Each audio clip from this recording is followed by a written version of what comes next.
Can we definitively put to a rest the 11 forward, 7 defenseman lineup? The Wild fall flat and run out of gas against San Jose. We break down all the action on tonight's Locked On Wild postcast.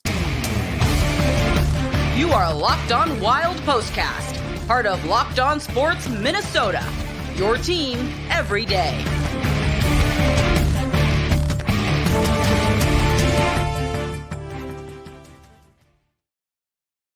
Good evening and welcome into tonight's Locked On Wild postcast as the Minnesota Wild fall flat 5-2 to the San Jose Sharks.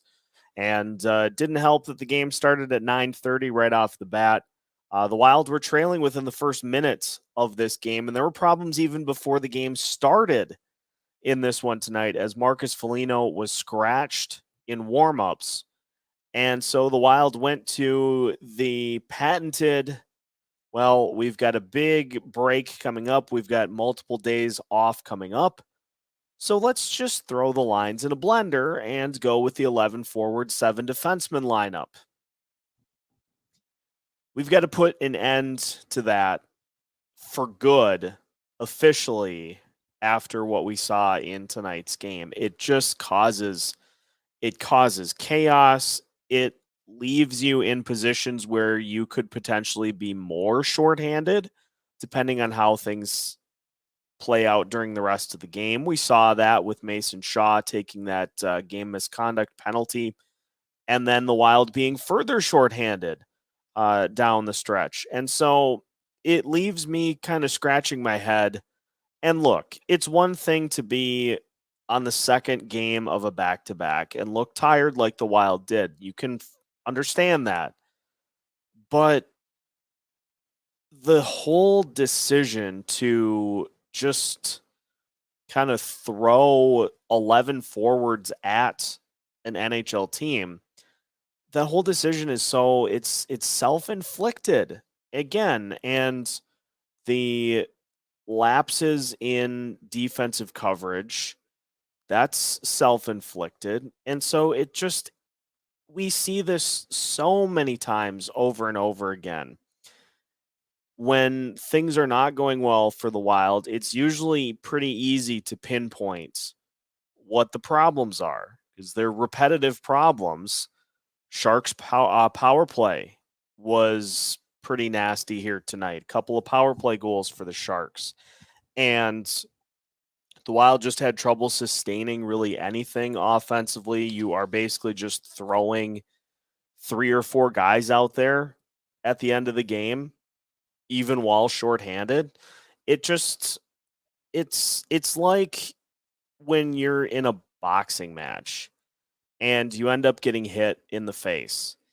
And instead of simply taking a second to collect yourself, you get mad and you just start just swinging, and everything that you're doing, you're throwing punches that aren't even close to landing. All because you get flustered. And so then your immediate reaction is, well, I just have to start just throwing the kitchen sink at it. And so it's frustrating because you are now, and not like this was a loss that puts major strain on anything that the Wild are attempting to do the rest of the season. At the end of the day, it's one game out of 82. It's frustrating because it's so bizarre to me being willing to go into a game with 3 line combos and then just kind of just winging it. Just winging it the rest of the way. And I don't think it's any coincidence that the Wild have, and it's a shock to me that they do not have the most too many men on the ice penalties in the NHL. Somehow Arizona has more, but I don't think it's a coincidence that because the Wilds have done the 11-7 lineup as many times as they have, I don't think it's a coincidence that they just you bring that on yourself with some of those decisions that they make with the lineup, the line combinations throughout the game. And so that was just kind of the tip of the iceberg. We're seeing the power play for this team get way too passive, way too stagnant.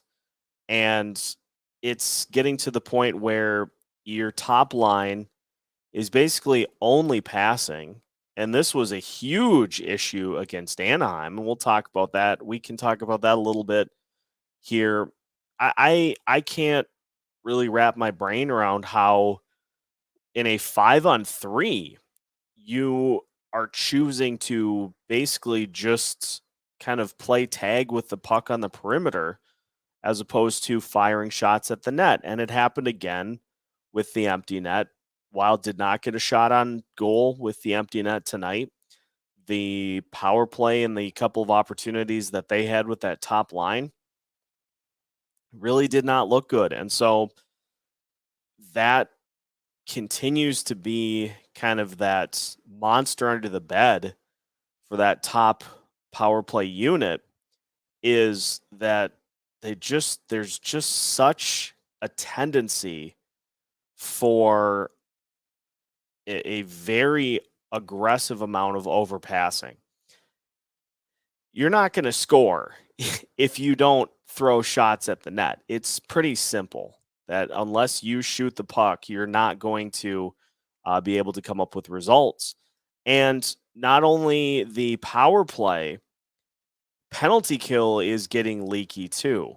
And so you have the goals by the Sharks in this one.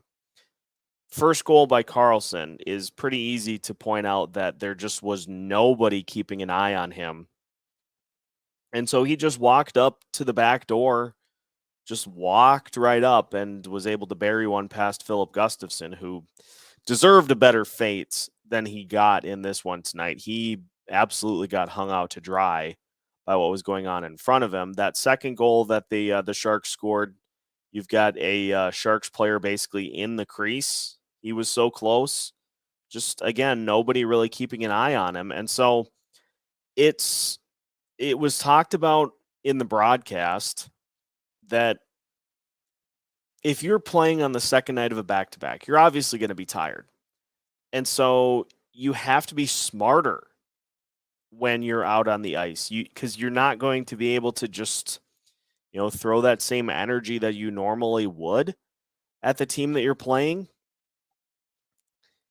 The Wild did not play a smart style game here in this one tonight. And so, it's fortunate that they were able to get out of this one. Now, I didn't hear much at all about the Marcus Foligno situation.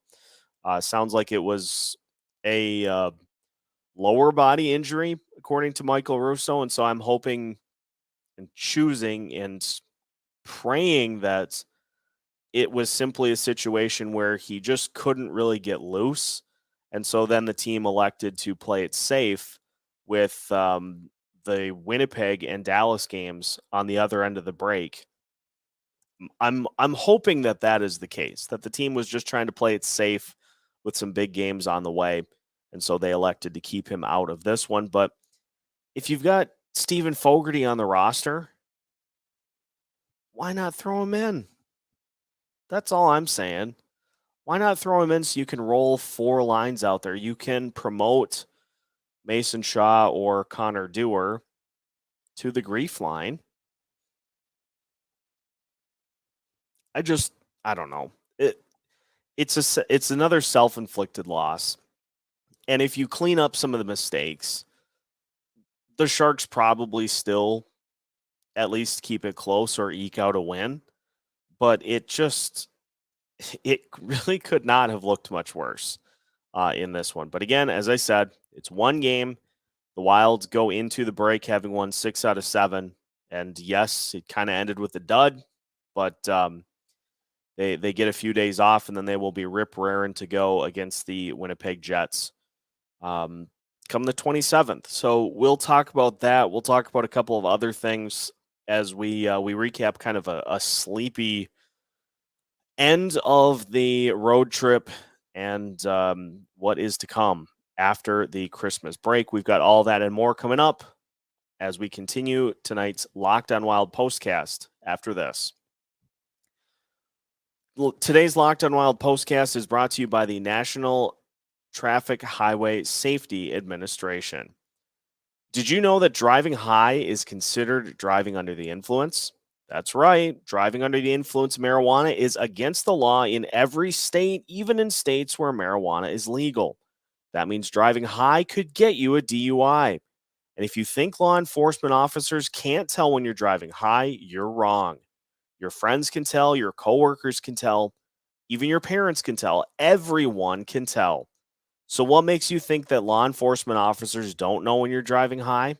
Driving under the influence of marijuana can slow your response time and change how you perceive time and speed.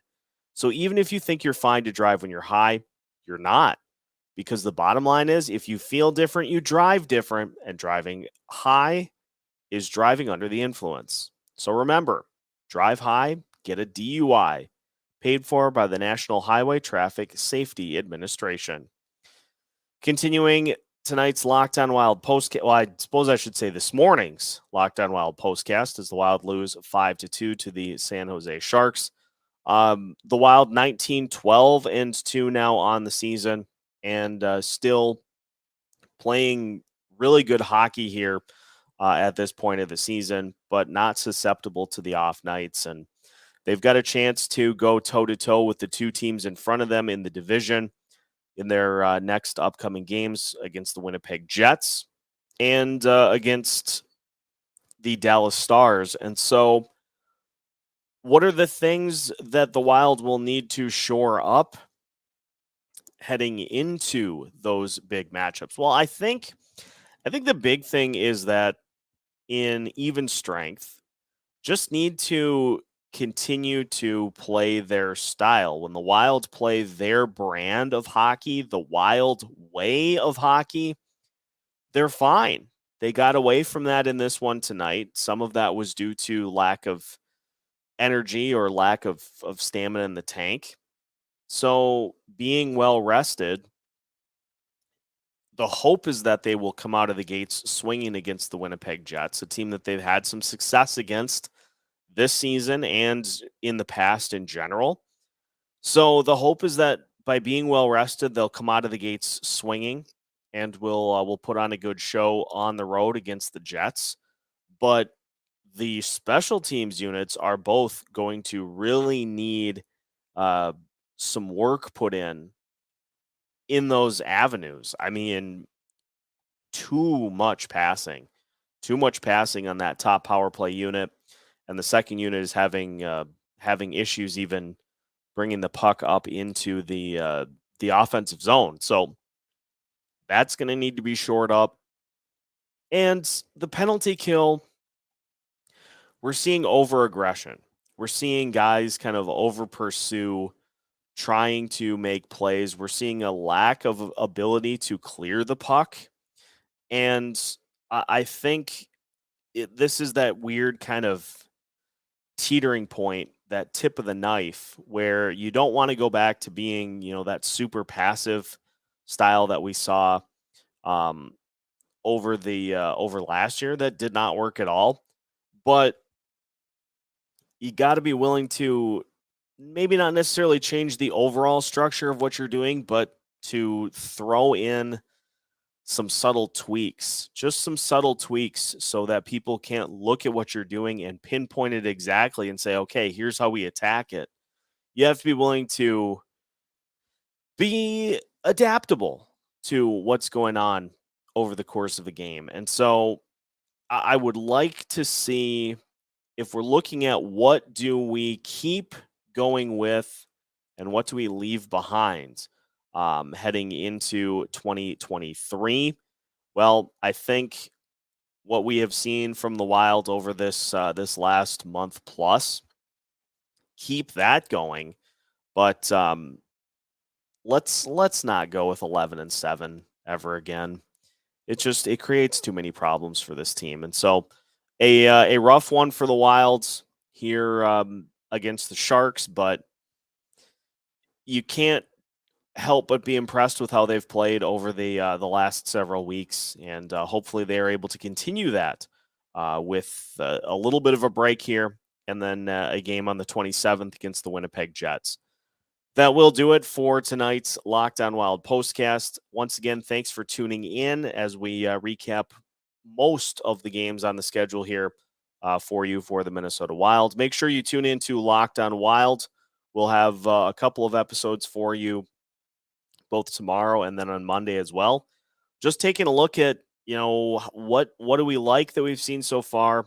Really going to play with that theme of what do we bring with us? What do we leave behind as we continue on this season? We'll also look at some of the biggest gifts of this season so far for the Minnesota Wild as well. So make sure to tune in for those, and make sure to follow us on all of your favorite podcast platforms, YouTube, all your favorite podcast platforms, and social media as we keep you up to date on all things Minnesota Wild throughout the course of the rest of the season.